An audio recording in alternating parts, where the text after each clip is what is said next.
तो आज हम बात करने जा रहे हैं सोलो लेवलिंग की, जिसका सीजन 2 जैन 2025 में आने वाला है। तो आगे बढ़ने से पहले मैं सबको स्पॉइलर वार्निंग दे देना चाहता हूँ, लेकिन जिन लोगों ने इसकी मांगा पढ़ रखी है उन्हें पता ही होगा कि जिन्वू आगे चल करके शैडो मोनार्क बनने वाला है। लेकिन आज हम जिन्वू की बात नहीं करेंगे, आज हम बात करेंगे रियल शैडो मोनार्क की, जो कि पुराने समय में शैडो मोनार्क था। आज हम उसकी हिस्ट्री के बारे में जानेंगे कि आखिरकार वो शैडो मोनार्क कैसे बना और कैसे जिन्वू के पास उसकी सारी पावर्स आई। और ये जानने के लिए हमें कहानी में थोड़ा पीछे जाना होगा, जब एब्सोल्यूट बीइंग एग्जिस्ट करता था।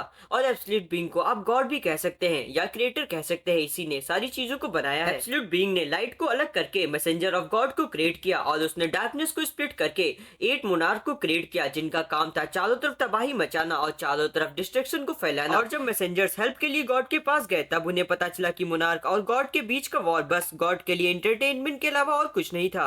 और जब ये बात सभी मैसेंजर्स को पता चली, तो उन्होंने डिसाइड किया कि वो गॉड के खिलाफ ही वॉर करेंगे, वो उनके साथ विद्रोह करेंगे। लेकिन एब्सोल्यूट बीइंग का सबसे वफादार शिष्य और कोई नहीं बल्कि शैडो मोनार्क ही था, जो कि उस समय में brightest fragment of brilliant light का मेंबर था और वो उन सभी में सबसे ज्यादा पावरफुल भी था।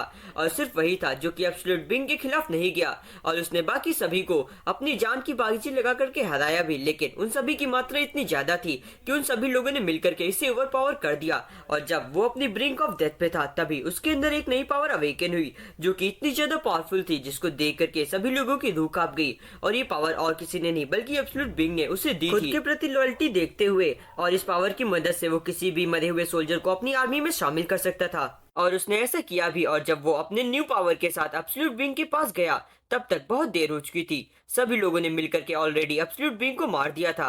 अब आप लोग सोच रहे होंगे कि एब्सोल्यूट बीइंग तो गॉड था ना, फिर वो इतनी आसानी से अपनी क्रिएशन के हाथों कैसे मर सकता है? इसके दो सिनेरियो क्रिएट हो सकते हैं। पहला तो ये कि उन लोगों ने उसे धोखे से मार दिया होगा, या फिर एब्सोल्यूट बीइंग ने ऐसा कुछ सोचा ही नहीं होगा कि आखिरकार वो अपने ही लोगों के द्वारा कैसे मारा जाएगा।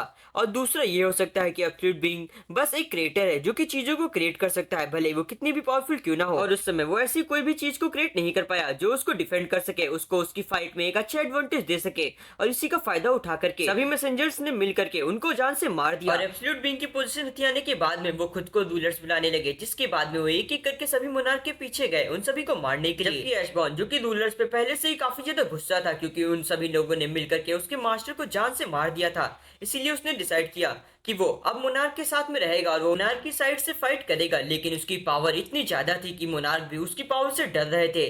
और एक समय ऐसा आता है कि बैरन द डीमन किंग और reckon the monarch of beast, ये दोनों मिलकर के स्ट्रेटजी बनाते हैं कि वो शैडो मोनार्क के साथ में लड़ेंगे। और वो दोनों मिलकर के शैडो मोनार्क से फाइट कर देते हैं और उनके खिलाफ विद्रोह कर देते हैं, उनकी टीम में रह करके ही। जिस बात से गुस्सा होकर के शैडो मोनार्क उन दोनों के ऊपर आक्रमण कर देते हैं अपनी पूरी सेना के साथ में। लेकिन अंत में शैडो मोनार्क उन दोनों से ही जीत जाते हैं। और उन दोनों की फाइट इतनी ज्यादा खतरनाक होती है कि इस फाइट में बैरन द डीमन किंग को अपनी जान से हाथ धोना पड़ता है और शैडो मोनार्क उनको जान से मार देते हैं। लेकिन जैसे ही ये बात रैकन को पता चलती है, वो तुरंत ही अपनी पूरी आर्मी को लेकर के वहां से भाग जाते हैं। और रूलर्स, जो कि मोनार्क का पीछा कर ही रहे होते हैं, वो जैसे ही वहां पे आ जाते हैं, इस मंजर को देखते हैं कि उनके सामने greatest fragment of brilliant light यानी एशबॉर्न, जो कि अब शैडो मोनार्क बन चुका है। जैसे ही वो उसको अपने सामने देखते हैं, वो उससे माफी मांगते और कहते हैं, हमने जो आपके साथ किया, हम उसके लिए आपसे माफी मांगना चाहते हैं। लेकिन एशबॉर्न, जो कि उनसे कहता है, अगर तुमको मुझसे माफी मांगनी ही है तो तुम्हें अब मुझे भी बिल्कुल मेरे मास्टर की तरह मेरी छाती में भाला छेद करके मुझे मारना होगा। अब सिर्फ ऐसे ही मेरे दिल को शांति मिलेगी। लेकिन इस बार रूलर्स उसे मारने की बजाय वहां से चले जाते हैं, उसे इसी हालत में छोड़कर। और इधर एशबॉर्न, जिसने बैरन द डीमन किंग को पहले से ही जान से मार दिया था, और अब बारी थी reckon the monarch of beast से बदला लेने के लिए, क्योंकि वो भी एक रीजन था जिसकी वजह से उसकी आर्मी को इतना बड़ा नुकसान पहुंचा।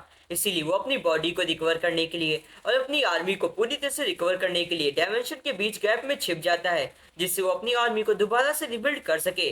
और जब वो अपनी आर्मी को दोबारा रिबिल्ड करके वापस आता है, तो वो देखता है कि रूलर्स ने काफी सारे मोनार्क को बहुत बुरी तरह से जख्मी कर रखा है, जिसकी वजह से मोनार्क की ताकत पहले से बहुत ज्यादा कम हो चुकी है। और एक मोनार्क को तो खुद उसने जान से मार दिया था। मैं बात कर रहा हूँ बैरन द डीमन किंग की, जिसको खुद शैडो मोनार्क ने जान से मारा था। इसीलिए जब वो मोनार्क ऑफ डिस्ट्रक्शन के पास जाते हैं, ड्रैगन किंग के पास, तो वो उसको खुशी खुशी एक्सेप्ट कर लेते हैं, क्योंकि वो भी जानते थे अगर उन्होंने शैडो मोनार्क को एक्सेप्ट नहीं किया तो उनकी ताकत और भी ज्यादा कम हो जाएगी। इसीलिए वो शैडो मोनार्क के साथ मिलकर के काम करने के लिए तैयार हो जाते हैं और वो एक ऐसे प्लेनेट को ढूंढने लगते हैं जहाँ पे वो रह करके छुपके से अपनी आर्मी को पूरी तरह से रिबिल्ड कर सकें और फिर वो रूलर्स के खिलाफ वार छेड़ सकें। और फिर उनको मिलती है पृथ्वी, जो कि उनके लिए बिल्कुल परफेक्ट होती है उनके प्लान के लिए। इसीलिए वो डिसाइड करते हैं कि वो इसी अर्थ पे अपनी आर्मी को रिबिल्ड करेंगे। और जब तक रूलर्स को इस बारे में पता चलता है तब तक बहुत देर हो चुकी होती है। और जैसे रूलर्स पृथ्वी पे पहुंचते हैं वो देखते हैं धरती पूरी तरह से समाप्त हो चुकी है, वहां पे कोई भी ह्यूमन नहीं बचा है और जहां तक उन्हें कुछ दिखता है तो वो सिर्फ होती है ड्रैगन किंग की आर्मी और लोगों की लाशें और कुछ नहीं।